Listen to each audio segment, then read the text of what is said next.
নমস্কাৰ স্বাগতম এয়া বিগ ব্ৰেকিং আৰু এই মুহূৰ্তত প্ৰথমে আপোনালোকক জনাম সোণাপুৰত ঘটি যোৱা নাৰকীয় ঘটনাটোৰ শেহতীয়া খবৰ ধৰ্ষণ কৰি হত্যা কৰা হ'ল এগৰাকী 16 বছৰীয়া যুৱতীক 16 বছৰীয়া এগৰাকী কিশোৰী এই ধৰণে হত্যাকাণ্ডৰ বলি হৈছে হত্যা কৰি ডিগাৰু নৈ পেলাই দিলে যুৱতীগৰাকীৰ মৃতদেহ আৰক্ষীৰ জালত পৰিছে হত্যাকাৰী বাবুল টুবুং যুৱতীগৰাকীক ধৰ্ষণ কৰি হত্যা কৰাৰ কথা স্বীকাৰ কৰিছে লম্পট বাবুল টুবুঙে ইফালে যুৱতীগৰাকীৰ পৰিয়ালৰ লোকৰ পৰা জানিব পৰা মতে 28 জুনৰ দিনা আবেলিৰ পৰাই নিৰ্দিষ্ট হৈ আছিল যুৱতীগৰাকী কোনো হুংহুত্ৰই নাছিল যুৱতীগৰাকীৰ আবেলি সোণাপুৰ বজাৰলৈ বুলি ওলাই আহিছিল যুৱতীগৰাকী আৰু ঠিক তেতিয়াৰে পৰাই নিৰুদ্দেশ হৈ আছিল যুৱতীগৰাকী মৃতদেহটো উদ্ধাৰৰ পিছতে ঘটনাস্থলীত উপস্থিত হৈ উপ আৰক্ষী আয়ুক্ত সুৰজিত সিং পানেছাৰ আৰু সোণাপুৰ আৰক্ষীয়ে তদন্ত অব্যাহত ৰাখিছে ভয়ংকৰ ঘটনা ইয়া সোণাপুৰৰ ঘটনা য'ত নাৰকীয় এটা ঘটনা ঘটি গৈছে প্ৰথমে ধৰ্ষণ তাৰ পিছত হত্যাকাণ্ড ধৰ্ষণ কৰি হত্যা কৰা হৈছে এগৰাকী 16 বছৰীয়া যুৱতীক হত্যা কৰি ডিগাৰু নৈ তাৰ পিছত পেলাই দিলে যুৱতীগৰাকীৰ মৃতদেহ ইতিমধ্যে আৰক্ষীৰ জালত পৰিছে হত্যাকাৰী বাবুল টুবুং আৰু যুৱতীগৰাকীক ধৰ্ষণ কৰি হত্যা কৰাৰ কথা স্বীকাৰ কৰিছে লম্পট বাবুল টুবুঙে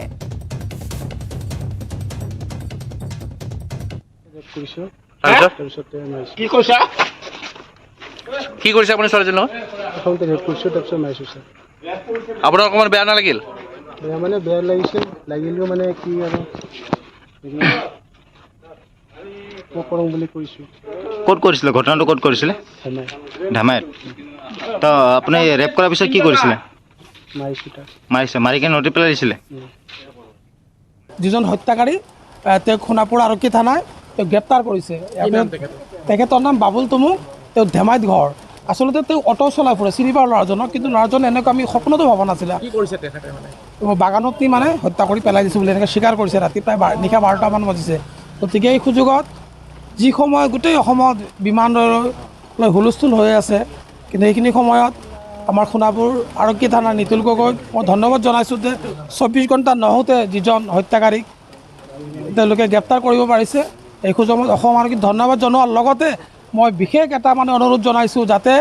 গোটেই অসমত বা ভাৰতবৰ্ষত এনেকৈ এজন ফুলকুমলীয়া ছোৱালী নৱমমান শ্ৰেণীৰ ছাত্ৰীক যি ধৰ্ষণ কৰি হত্যা কৰিলে তেওঁক এটা দৃষ্টান্তমূলক শাস্তি দিয়ক এইখিনিয়ে অসম আৰক্ষীক মই বিশেষভাৱে অনুৰোধ জনাইছোঁ দৃষ্টান্তমূলক শাস্তি বিহা হওক যুৱতীগৰাকীৰ মৃতদেহ ডিগাৰু নৈ পেলাই দিছিল আৰক্ষীৰ জালত পৰিছে হত্যাকাৰী বাবুল টুবুং আৰু কেনেকৈ ঘটনা সংঘটিত কৰিছিল এয়া নিজে স্বীকাৰোক্তিও দিছে 28 তাৰিখে এই ঘটনা সংঘটিত হৈছিল আৰু এই মুহূৰ্তত আমি পোনপটীয়াকৈ সংযুক্ত হৈছোঁ যোৰাপটৰ আমাৰ সাংবাদিক মৌচম বৈশ্যৰ সৈতে মৌচম শেহতীয়া খবৰ কি আছে কিয়নো যুৱতীগৰাকীক অতি নৃশংস এটা ঘটনা যুৱতীগৰাকীক প্ৰথমে ধৰ্ষণ আৰু তাৰপিছত হত্যা কৰা হৈছিল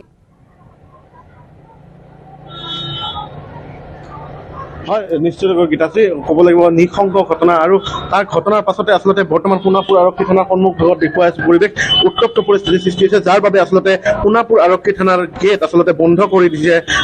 লোকসকলক প্ৰৱেশৰ ক্ষেত্ৰত বাধা প্ৰদান কৰা হৈছে ইয়াত যিসকল লোক আছে তেওঁলোকৰ পৰা মন্তব্য মানুহবিলাকক ওলাই দিব লাগে আজি ডিএম নাই কিবা নাই একো নাই কিয়ৰ কাৰণে আমি ডিএমক কিবা এটা কৰিবৰ কাৰণে তাক খেতি বাৰী কৰিবৰ কাৰণে ডিএম বনাইছোঁ নেকি আমাৰ কাৰণে বনাইছে পুলিচে এতিয়া কৰি ডিএমক ওলাই লওঁ গাঁওবুঢ়াক ওলাই সেই গাঁৱৰ মানুহবিলাক যদি নাহে আমাক সহযোগ নকৰে আমি আমাৰ গাঁৱৰ এইখিনি ৰাস্তা বন্ধ কৰিম সিহঁতে কোনফালে যায় আমি আহিব দিব নালাগে ইতিমধ্যে নিশ্চয়কৈ ক'ব লাগিব উত্তপ্ত পৰিস্থিতিৰ সৃষ্টি হৈছে যিসকল গাঁওবাসী আছিলে গাঁওবাসী ওলাই আহিছে দেখুৱাইছে পৰিৱেশ মহিলাসকলে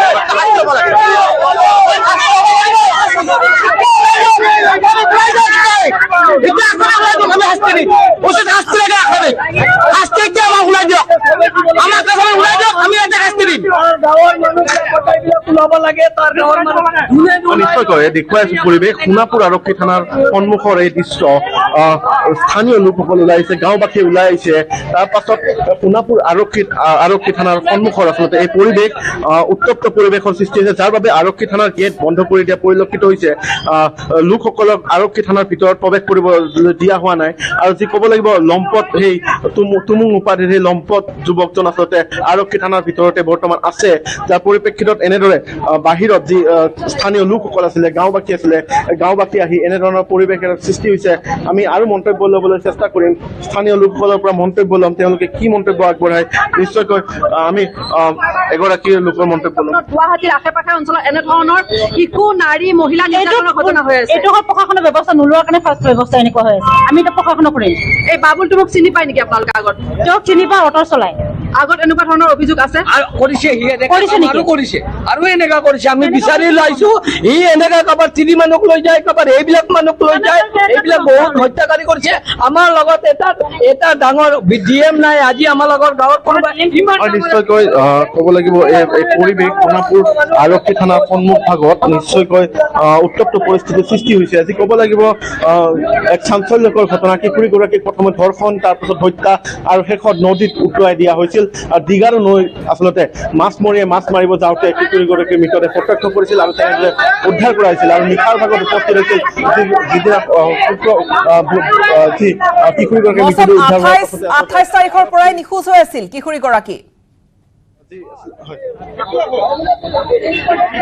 হয় নিশ্চয়কৈ 28 তাৰিখৰ পৰা নিখোজ হৈ থকা কিশোৰীগৰাকীক উদ্ধাৰ কৰা হৈছিল শুক্ৰবাৰৰ দিনটোত আৰু শুক্ৰবাৰে মাছমৰীয়া মই উল্লেখ কৰিছোঁ দীঘাৰু নৈত মাছ মাৰিবলৈ যাওঁতে আচলতে মাছমৰীয়া উদ্ধাৰ কৰিছিলে এগৰাকী লোক আছে তেওঁৰ পৰা মন্তব্য ল'ব স্থানীয় লোক কি ক'ব এই জঘন্য অপৰাধৰ জঘন্য অপৰাধ খুব দুখ লগা বিষয় প্ৰথমতেতো মই সোণাপুৰ আৰক্ষী চকীক আন্তৰিক ধন্যবাদ জ্ঞাপন কৰিছোঁ খুব সোনকালে তেওঁলোকে যিজন কালপিত সেই কালপিতজনক ধৰিবৰ কাৰণে সক্ষম হৈছে আমি ৰাইজৰ এটাই দাবী যে কালপিতজনক নিৰুদ্দেশ হোৱা দুদিনলৈকে কিশোৰীগৰাকীৰ কোনো সুংসূত্ৰ ওলোৱা নাছিল সুংসূত্ৰ মানে পৰিয়ালৰ তৰফৰ পৰা এজাহাৰ দিয়া হৈছিলে সোণাপুৰ আৰক্ষী চকীত এজাহাৰ দিয়া হৈছিলে আৰক্ষীয়ে যিখিনি তেওঁলোকৰ ব্যৱস্থা কৰিব লগা আছিল গোটেইখিনি কৰিছে তাৰ প্ৰতিফলনত আজি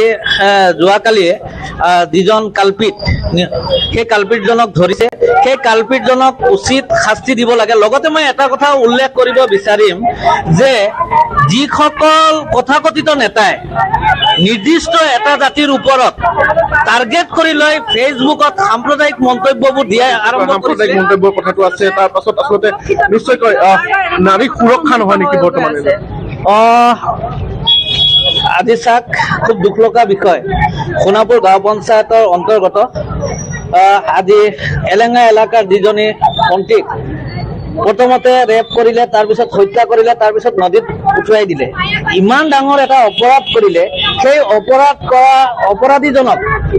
আৰক্ষী বিষয়াই ধৰি আনিছে আমি আৰক্ষী বিষয়াক আন্তৰিক ধন্যবাদ জ্ঞাপন কৰিছোঁ লগতে এটাই দাবী কৰিছোঁ যে আইনী প্ৰক্ৰিয়াৰ মাধ্যমেৰে যি নৰপিশাসু যিজন কালপিত আছে সেই কালপিতজনক কঠোৰতম কঠোৰ শাস্তি দিয়ে যাতে কোনো ধৰণে যাতে সেই নৰপিশাসুটো যাতে আইনৰ আওতাৰ পৰা আঁতৰি যাব নোৱাৰে তাৰ কাৰণে যাতে আৰক্ষী প্ৰশাসনে সকলো ধৰণৰ ব্যৱস্থা গ্ৰহণ কৰে লগতে এটা কথা মই উল্লেখ কৰিম যে আজি কেইদিনমানৰ পৰা দেখা পাইছোঁ যোৱাকালি FB ফেচবুকত দেখা পাইছোঁ যে পুলিচে যিখিনি তদন্ত কৰিছে তেওঁলোকক আন্তৰিক ধন্যবাদ জ্ঞাপন কৰিছোঁ কিন্তু কিছু সংখ্যক ব্যক্তিয়ে যিসকল ব্যক্তিয়ে সাম্প্ৰদায়িক গণ্ডগোল লগাবৰ কাৰণে এটা নিৰ্দিষ্ট এটা জাতিৰ ওপৰত তেওঁলোকে টাৰ্গেট কৰি লয় দুখী সদায় দুখীয়ে সি যি কোনো জাতি হ'ব পাৰে দুখীক সদায় শাস্তি পাব লাগিব দুখী কোনো প্ৰকাৰে দুখী খাৰি যাব নোৱাৰিব যি ধৰণে আইনী প্ৰক্ৰিয়া আছে আমি সম্পূৰ্ণ আস্থা আছে আমাৰ সোণাপুৰ আৰক্ষী চকীৰ ওপৰত যে তেওঁলোকে আইনী মাধ্যমত ইতিমধ্যে মই OC ছাৰৰ লগত এইমাত্ৰ কথা পাতি আহিলোঁ অকল এজনে কালপিত আছে আৰু তেওঁৱে সকলো দুখী বুলি ইতিমধ্যে আৰক্ষী বিষয়া OC জনে স্বীকাৰ কৰিছে গতিকে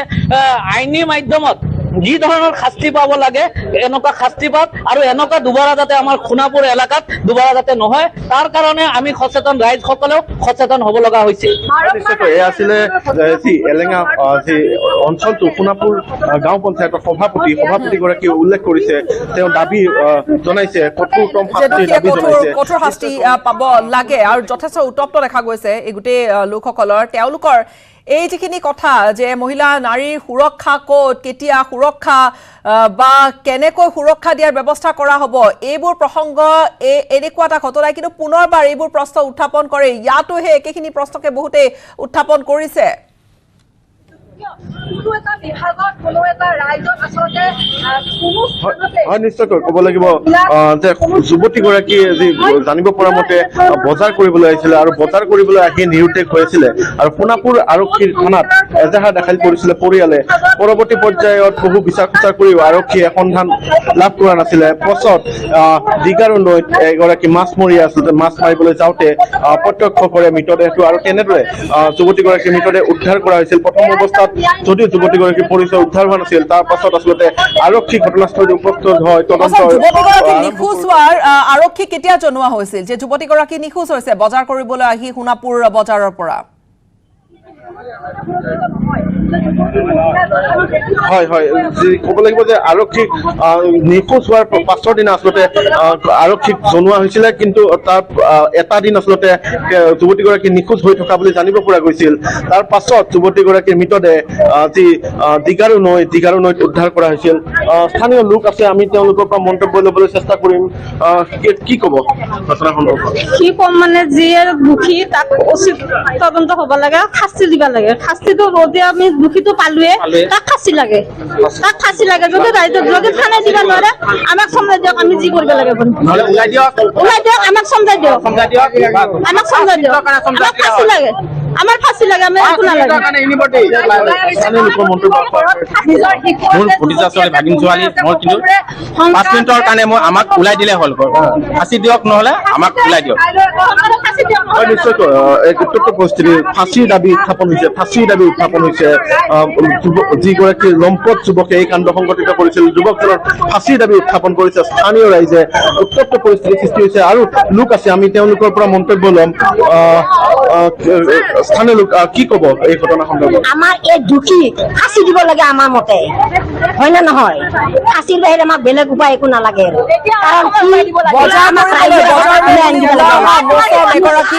এগৰাকী 16 বছৰীয়া যুৱতী সুৰক্ষিত নহয়। 5 মিনিটৰ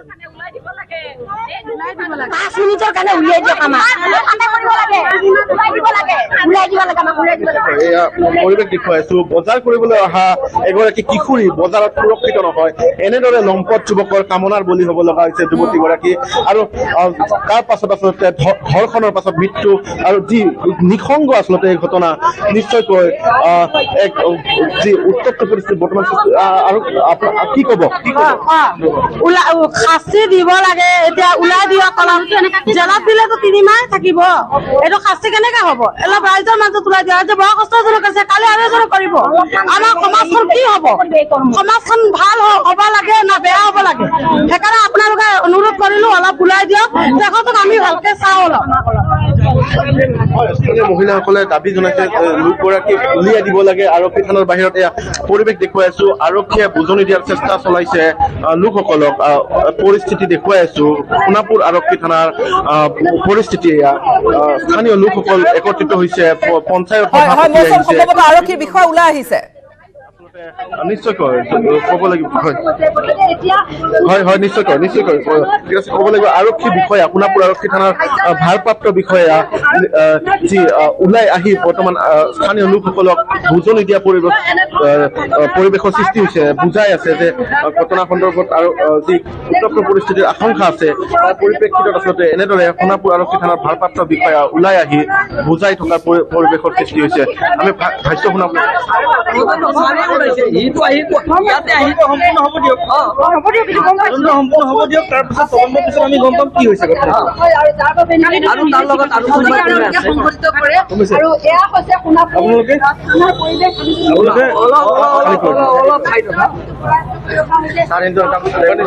লোকসকলক আঁতৰাই পঠিওৱা পৰিলক্ষিত হৈছে। আঁতৰি যাবলৈ তেওঁলোকে আৰক্ষী ভাৰপ্ৰাপ্ত বিষয়াগৰাকীয়ে স্থানীয় লোকসকল যি লোক একত্ৰিত হৈছে আৰক্ষী থানাৰ সন্মুখত, তেওঁলোকক আচলতে আঁতৰাই পঠাবলৈ চেষ্টা কৰিছে, বুজনি দিয়াৰ চেষ্টা চলাইছে যে তেওঁলোকে আৰক্ষী থানাৰ সন্মুখৰ পৰা আঁতৰি যাব লাগে। তেনেধৰণৰ এক বুজনি দিয়া পৰিৱেশৰ সৃষ্টি হৈছে। নিশ্চয়কৈ দেখুৱাইছো পৰিৱেশ, বহু লোকৰ সমাগম হৈছে, বহুত লোক আহিছে, গাঁও অঞ্চলৰ লোকসকল আহিছে। নিশ্চয়কৈ পৰিৱেশ দেখুৱাই আছো সোণাপুৰ আৰক্ষী থানাৰ সন্মুখ। যি জঘন্য ঘটনা সংঘটিত হ'ল আচলতে তাৰ পাছতে এনেধৰণৰ পৰিৱেশৰ সৃষ্টি হ'ল সোণাপুৰ আৰক্ষী থানাৰ সন্মুখত। নিশ্চয়কৈ এক চাঞ্চল্যকৰ ঘটনা, নিশ্চয়কৈ চাঞ্চল্যকৰ এক ঘটনা, জঘন্য নাৰকীয় এক কাণ্ড, বিভৎস কাণ্ড, য'ত এগৰাকী 16 বছৰীয়া কিশোৰী বজাৰ কৰিবলৈ ওলাই আহি এই লম্পটৰ কামনাৰ বলি হ'বলগীয়া হৈছে। অভিযুক্ত হৈছে বাবুল টুমুং, ইতিমধ্যে আৰক্ষীৰ জালত পৰিছে, স্বীকাৰো কৰিছে নিজে কৰা কুকৰ্মৰ কথা। আৰু এতিয়া কিন্তু এইসকল লোকে ওলাই আহিছে, বিচাৰিছে উচিত শাস্তি অভিযুক্তৰ। মৌচম বিদায় ল'ম আপোনাৰ পৰা, ধন্যবাদ এইখিনি সময়ত।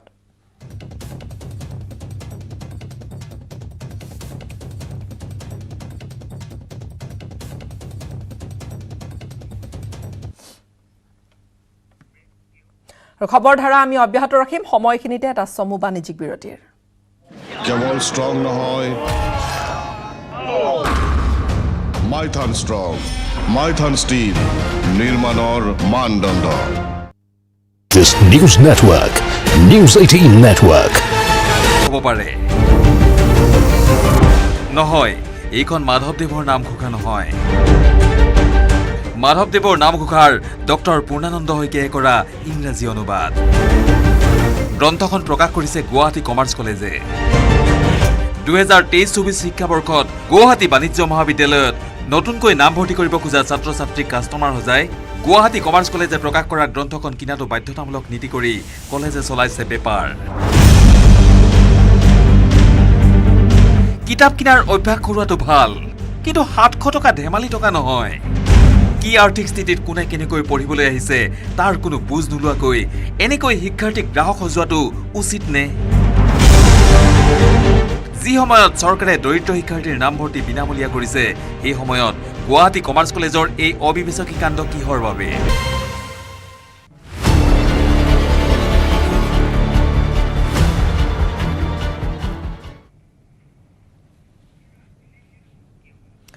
কেতিয়াকৈ জিলাৰ মৰ্যাদা ঘূৰাই পাব ৰাজ্যৰ 4খন স্থানে? 31 ডিচেম্বৰলৈকে নতুন প্ৰশাসনিক গোট গঠনৰ নিৰ্দেশনা আহিছে RGIৰ পৰা। আৰু 31 ডিচেম্বৰৰ পিছত লোকপিয়লৰ কাৰণে জিলা ঘোষণাত আহিব নিষেধাজ্ঞা। অসমত সমষ্টি পুনৰ নিৰ্ধাৰণৰ কাৰণে বন্ধ হৈ আছে এনে ঘোষণা। সমষ্টি পুনৰ নিৰ্ধাৰণ হোৱাৰ পিছত 31 ডিচেম্বৰৰ ভিতৰত এই 4 স্থানে পুনৰ জিলাৰ মৰ্যাদা নাপালে অনিৰ্দিষ্ট কাললৈ কিন্তু বন্ধ হৈ পৰিব এই প্ৰক্ৰিয়া। উল্লেখযোগ্য যে 2021 চনত হ'বলগীয়া যি লোকপিয়ল, সেই লোকপিয়ল কোভিড কালৰ বাবে প্ৰথমে বন্ধ হৈ থাকিল। ৰাজ্যত সমষ্টি পুনৰ নিৰ্ধাৰণৰ বাবে নতুনকৈ গঠন হোৱা যি তামুলপুৰ, বজালী, বিশ্বনাথ আৰু হোজাই 4খন জিলাৰ মৰ্যাদা কৰ্তন কৰা হৈছিলে, কৰ্তন কৰি পুনৰ মহকুমা কৰা হৈছিলে। আৰু তাৰ পিছত এই প্ৰসংগটো এইবাবে আহি পৰিছে কিয়নো কেতিয়া জিলাৰ মৰ্যাদা ঘূৰাই পাব ৰাজ্যৰ 4খন স্থানে 31 ডিচেম্বৰলৈকে নতুন প্ৰশাসনিক গোট গঠনত আহিছে নিৰ্দেশ। গোট গঠনৰ নিৰ্দেশ আহিছে RGIৰ আৰু 31 ডিচেম্বৰৰ পিছত লোকপিয়লৰ কাৰণে জিলা ঘোষণাত নিষেধাজ্ঞা।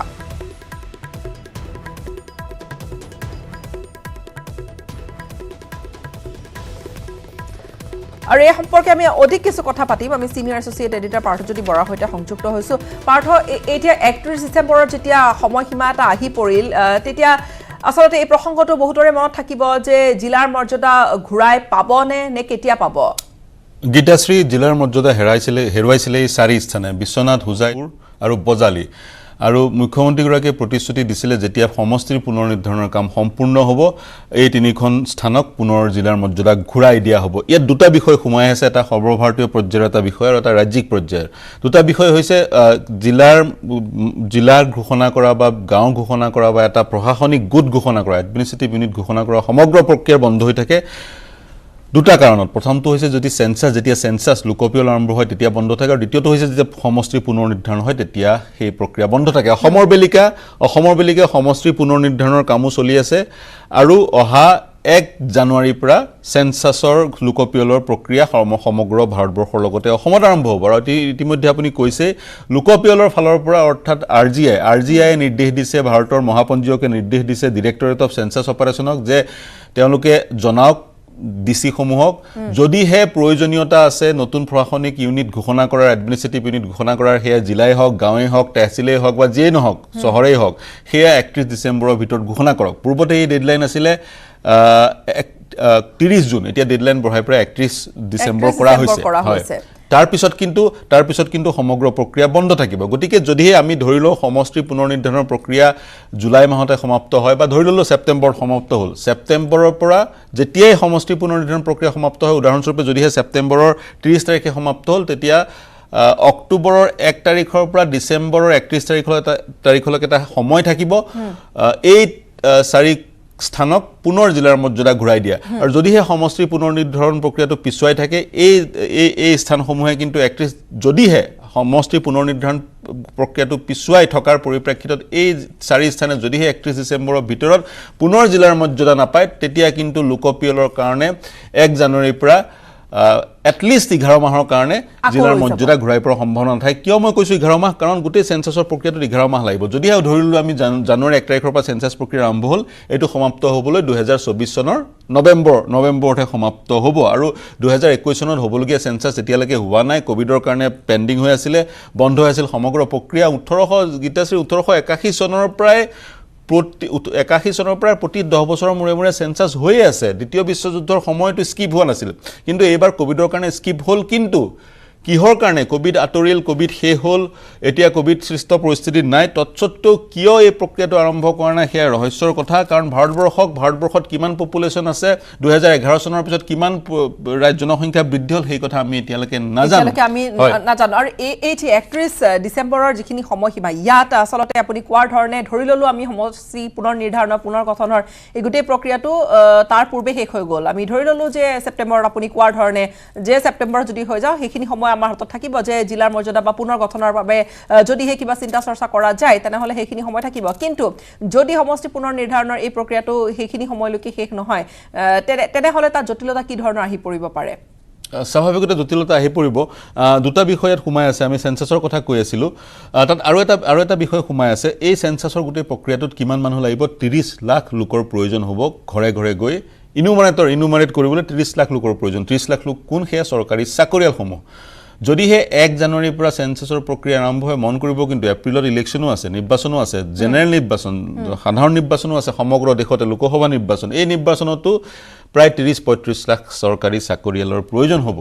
গতিকে ইয়াৰ পৰা এটা অনুমান কৰিব পাৰি যেহেতু অগ্ৰাধিকাৰ দিয়া হ'ব নিৰ্বাচনক 21তে সেন্সাছ কৰিবলগীয়া আছিল এতিয়ালৈকে সেন্সাছ নহল অগ্ৰাধিকাৰ দিয়াই নহল গতিকে সেই কাৰণে সেন্সাছক অগ্ৰাধিকাৰ নিদি নিৰ্বাচনক অগ্ৰাধিকাৰ দিয়া হ'ব বুলি এক প্ৰকাৰ অনুমান কৰিব পৰা যায় আৰু সেয়াই যদি হয় নিৰ্বাচনৰ পিছতহে যিখন নতুন চৰকাৰ আহিব নতুন চৰকাৰখনে লোকপিয়ল আৰম্ভ কৰিব এতিয়া আপোনাৰ প্ৰশ্নটোলৈ আহো যদিহে সমষ্টি পুনৰ নিৰ্ধাৰণত কিছু জটিলতা পৰিলক্ষিত হৈছে সৰ্বত্ৰ প্ৰতিবাদ কৰা পৰিলক্ষিত হৈছে যদিহে প্ৰক্ৰিয়াটো একেবাৰে প্ৰক্ৰিয়াটো কেনসেল কৰি দিয়ে সমষ্টি পুনৰ নিৰ্ধাৰণৰ যি প্ৰক্ৰিয়া ইলেকশ্যন কমিছনে লৈছিলে সেয়া যদি একেবাৰে কেনসেল কৰি দিয়ে তেতিয়া কেনসেলো যদি ডিসেম্বৰ 31 তাৰিখৰ আগত কৰে তেতিয়া কিছুদিন আমাৰ হাতত থাকিব ইন থিওৰিটিক্যালি ইন প্ৰিন্সিপল এই 4 স্থানক জিলাৰ মৰ্যাদা পুনৰ ঘূৰাই দিয়ে আৰু সফলভাৱে যদি সমষ্টি পুনৰ নিৰ্ধাৰণ প্ৰক্ৰিয়া 31 ডিসেম্বৰৰ পূৰ্বে হৈ যায় তেতিয়াও যদি 31 ডিসেম্বৰলৈ কিছুদিন থাকে সেই দিনকিটাত এই 4 স্থানে পুনৰ জিলাৰ মৰ্যাদা ঘূৰাই পোৱাৰ অৱকাশ থাকে উদাহৰণস্বৰূপে সমষ্টি পুনৰ নিৰ্ধাৰণ প্ৰক্ৰিয়া যদি ডিসেম্বৰৰ 1 তাৰিখে সম্পূৰ্ণ হ'ল তেতিয়া এমাহৰ সময় থাকিব এই 4 স্থানক পুনৰ জিলাৰ মৰ্যাদা ঘূৰাই দিয়ে যদিহে নিদিয়ে কিন্তু এতিয়ালৈকে যিখন জাননী জাৰি কৰিছে ৰেজিষ্ট্ৰাৰ জেনেৰেল অফ ইণ্ডিয়াই 1 তাৰিখ 2024 1 তাৰিখৰ পিছত লোকপিয়লৰ পৰিপ্ৰেক্ষিতত কিন্তু কোনো ধৰণৰ এডমিনিষ্ট্ৰেটিভ ইউনিট ঘোষণা কৰিব নোৱাৰিব আৰু তাৰ পিছত নিৰ্বাচন যেতিয়া ঘোষণা কৰিব মডেল কোড অফ কণ্ডাক্ট আহি যাব তেতিয়াও নতুন এডমিনিষ্ট্ৰেটিভ ইউনিট ৰাজ্য চৰকাৰে ঘোষণা কৰিব নোৱাৰিব গতিকে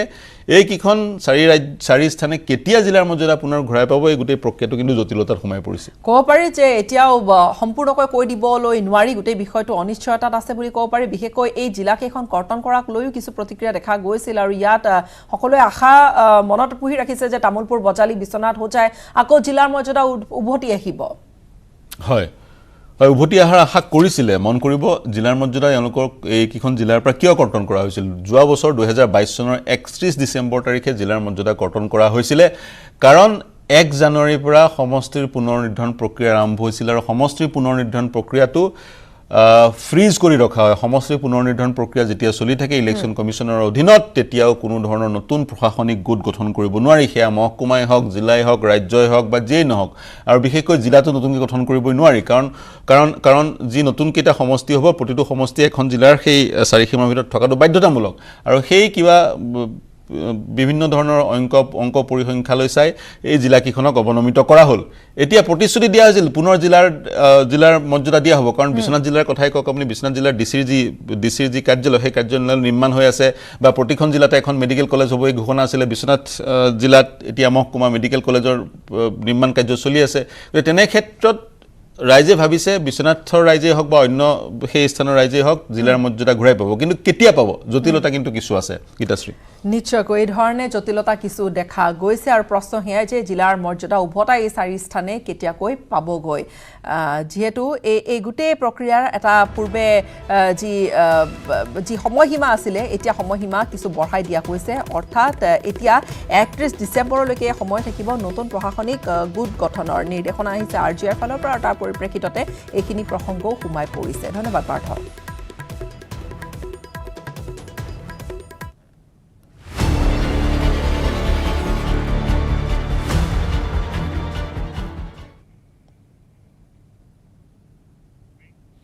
সময়খিনিতে আন এটা বাণিজ্যিক বিৰতিৰ কেৱল ষ্ট্ৰং নহয় মাইথান ষ্ট্ৰং